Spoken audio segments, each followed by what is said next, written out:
Iraqi army and fire department. We rescued her. Now we got to get out of here. So thank you, Lord. Phase 1, phase 2. On today's show, we'll meet Dave Eubank, and I'm going to play you an uncut interview we did in Syria just a few days ago.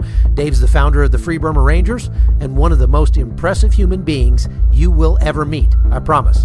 All coming up on today's Hot Zone. This is the Hot Zone. Engaging with the news in a whole new way, international war correspondent Chuck Holton brings insight into areas of crisis and lets you help those affected.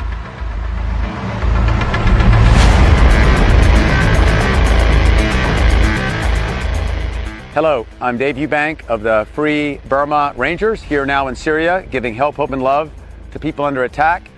And thank you, President Trump, Secretary Pompeo, and all the U.S. leaders who care about these people and are still giving help.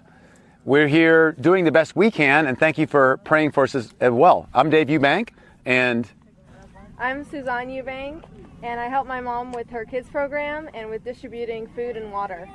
I'm Karen Eubank. Thanks for your prayers as we try to give love to these families in such a desperate situation. I'm Peter Eubank, and I'm 13 years old, and I help my mom with the GLECLA program. Hi, my name is Sahaley, and I help with assistant ambulance driving and dentistry. So we're here in the last pocket of ISIS. They're right behind there is where the Syrian and Iraqi borders meet on the Euphrates River. It's the last stronghold. We're not sure how many ISIS are left, but right now they say they're fighting to the death. Families are running away every day. Yesterday we treated many wounded, many children. One lady died right here, shot as they tried to flee ISIS, starving, in big trouble. So we're here to give love and care. Today we talked to some ISIS men that had given up and reminding them there's a new start, a new start. Ask God to help you. Ask Jesus to help you, a new start. We're together, no matter what our religions are. We all believe in love, in justice, in freedom. And so thank you, the U.S. and the world, for standing with these people. It's not only for their immediate life saving, it's also, ISIS is an idea.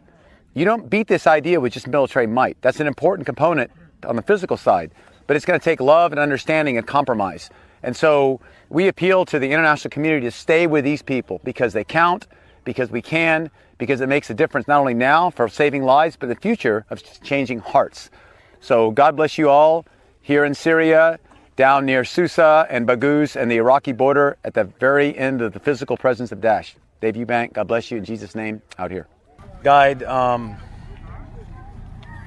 me with the things to say that are useful for you and all. And Chuck, Amen. In Jesus' name, amen. Okay, so let's just talk about what you're doing in Syria, why you decided to come to Syria. Well, I'm Dave Eubank of the Free Burma Rangers. No, just talk to me. We're just having a discussion. All right. I came to Syria. We came to Syria because we felt God called us. We're in Burma 25 years now with 80 teams working all the time, train hundreds of teams. No idea ever come in the Middle East. When ISIS started their attacks, people asked us to come and help. So we started in Kurdistan and then the Battle of Mosul. And actually in between the Battle of Mosul and the Kurdish fighting, we came here 2 times on invitation. And that's when a young Christian named Bashir said, please come and help us. And he said, God is sending a mighty river into Syria, His Spirit, to change things. And I said, we're not a river, man, we're a drop. And he said, we're all drops in God's rain, and it forms a river. And you and I may not live to see the day of change, but it's coming because God cares about these people. So, doors open and we came, and this is our 7th or 8th trip here now, mostly since the Battle of Mosul is finished, and we're here to give relief, medical, food, diapers, blankets, whatever we can give people, and to encourage them. We tell them all, Jesus brought us here. You can believe what you want, but if you're in trouble, call on His name. Call on His name and see what happens. And He's helped me. And I talked to the ISIS soldiers this morning. Wait, hang on. I just want to make sure that's... No. Okay. Who are these people behind you? Behind me are families of ISIS that just fled ISIS lines, which are right over there. We're in the last corner, the last stronghold of ISIS between the Iraqi border, the Euphrates River, and the southeast part of Syria. And we don't know how many thousands are left, but the last hardcore ISIS fighters are there holding out. These people have been able to escape, some by buying their way out, some by sneaking out. The way out is full of landmines and ISIS trying to shoot you. You saw that truck yesterday riddled with bullets, and about 7 people total shot in that group. one lady died and was buried here, and then a baby died on the way when you and our team was trying to evacuate her. These people, a lot of them are still true believers. Yes, some we talked to, they're very sorry they joined, but I think what we have mostly is people who really were dedicated to this cause. A lot of them came from Raqqa. Raqqa fell, they got here. They're the last hardcore, the distillation of that will and of a lot of evil. I don't believe that people are evil. They've chosen an evil way and getting harder and harder. There's a few that seem softened and broken, but most, like there was one French lady we talked to today, she's just hard. And I just pray her heart changes. And I was reminding her, you know, in Mosul, we lost a lot of friends. I was wounded 4 times. I lost my translator. 30 guys I knew well were killed. 3 of my team were wounded. If we had been caught by ISIS, we'd be dead. I saw what they did to kids. One by one, one day, 7 kids killed. We only saved 1. And so just thank God that that's what's happening to you. You got a chance. So love is the answer to this place. We know there's been injustices. We know that. But the way through is this project's not going to work. Why do you feel called to come to these kinds of places, as in, you know, right up toward the front? Well, I think 1, that's where we feel God calls us.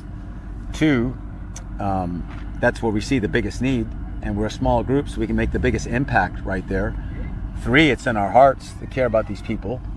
We don't like oppression. That's 4, and then 5, finally, this is what we're made to do. We like it. This is the kind of work we can do. And it's small, but we enjoy it, and we enjoy helping people, and we're not too afraid of the front line or fighting.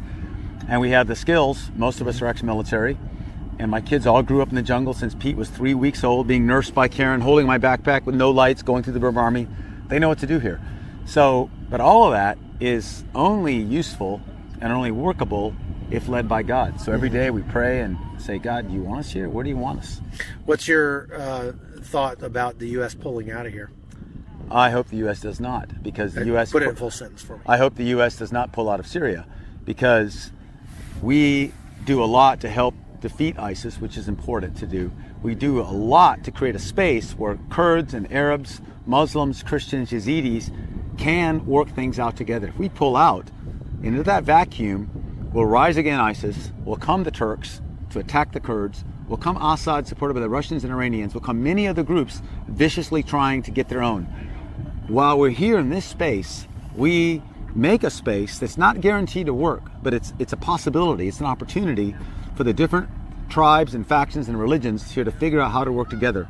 And with our presence, that's probably one of the biggest things we do, is give that opportunity. And that's a very positive thing. It also stops attacks, which is another positive thing. And it strengthens our relationships with everybody who's our friends in this area, plus the international community. What should the United States be doing to help these people, to help with the humanitarian side of things, and how would that translate to a better foreign policy, a safer United States? Well, I think what the U.S.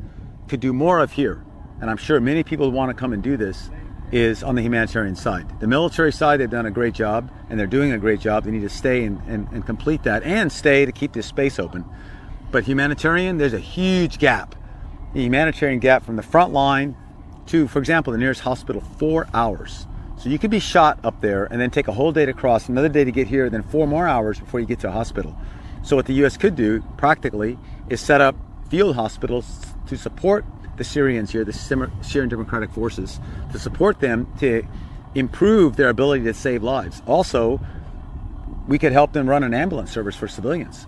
We could help them run a small little tent reception site here that has hot food, water to bathe with, medical care immediately. So there's 4 little kids buried there, and then 1 died yesterday, and another girl died there. None of those had to die. They died from exposure. Well, 4 kids died from exposure. 1 child died from being shot in the stomach. 1 girl died from being shot in the head. But they were all alive when they got here. Mm-hmm. And it took them over a day for all of them to die. Yeah, there's just no treatment. There's no infrastructure at all. Right. The Syrian Democratic Forces are doing their very best to help, and we're really grateful they're helping us. My request is help the Syrian Democratic Forces more, militarily and on the humanitarian side. They need that help, and they'll use it well. There's a lot of foreign fighters and like you say, true believers still coming out here. and you're giving them food and water and medical care. What's it like to serve ISIS? What's it like to help somebody who would have gladly killed you? I lost Shaheen. I lost a lot of friends in Mosul. So I look at them first and go, man, I'm just mad at you. You killed my friends. Tried to kill me multiple times. Shot me in the arm, 2 in my helmet, and point blank. But what I feel is that we're all sinners. We all need help. None of us are perfect. God gives a new chance every day. People can change. Even the person doing the most evil still might have a glimmer of love inside them, and God is love. That's God in their heart. Those that refuse that, probably going to die. But my prayer for these ones that have surrendered is that their hearts would change. And I would just tell them, like you heard me, you know what? I fought you guys, and you fought me, and you killed my friends. It's over. It's over. So for me, in my heart, I forgive them, and I want them to get a new chance. God help me change my heart, because you can kill them, but you can't kill all of them. And if their hearts don't change, ISIS or another name will come up again. So I think the battle here is a physical battle of fighting, and in the end, probably killing those who will not change, but also those that have run out, whether they've changed yet or not. You have an opportunity to give them love, and they have a chance to change again. If they don't, they probably need to be locked up. But that's where we're at, right in the middle. So to me, it felt like God's work to help these people. Yeah, it's pretty powerful to look at them and think they're someone made in the image of God, just like me. Yeah. And people who look at this may go, hey man, I can't believe you're willing to help ISIS. And I would say, I probably lost more than most people who watch this video. And it doesn't really matter. I don't know why I even said that. It's kind of silly. I just say what the truth is. The truth is, I lost my very close friend, Yazidi translator. I lost many others. I was shot myself. Tried to kill my family. I had a bullet go this far from Saheli's head twice in the Battle of Mosul. Our ambulances were shot up. In the face of that, why would we help them? Because God sent us, and we know I'm not perfect. I may not do the things ISIS do, but I do selfish things. And I thank God that I'm in a different environment, in different pressures, and I've chosen a different way not to walk their path. But they've walked into a deep, dark pit. And those that'll raise their hand and say, pull me out, I want to pull them out. That's redemption. That's how things change. Those that say never, okay, they're going to get killed. So the ones we're meeting now are the ones that are maybe saying, help me. Yeah. We'll find out. But right now we're helping them. Well, that's the message, is that, I was an enemy of God. I was God's enemy. Christ was murdered on a cross because of what I did. And so how could I mean, this is the embodiment of the physical manifestation of that for me. If I'm called to be like Christ, then that's what I have to do here, right? Yeah. And this is the first time I said I forgive ISIS. That's God's work in my heart. That's God's work in my heart. I don't forgive ISIS as a name. I forgive the individuals. That doesn't mean I wouldn't shoot one that was killing somebody or wouldn't give up. But I think and forgiveness doesn't mean you don't have justice. Forgiveness doesn't mean you don't shoot somebody in the end if they won't stop. For forgiveness means I'm not the judge of that. Not the eternal judge. And so we've come here to help the IDPs, stand with the Syrian Democratic Forces. If we had to fight, we'd fight. But only as we feel God leads us, and only in love. The Hot Zone is produced by Amy Holton and Livefire Media. Copyright 2019.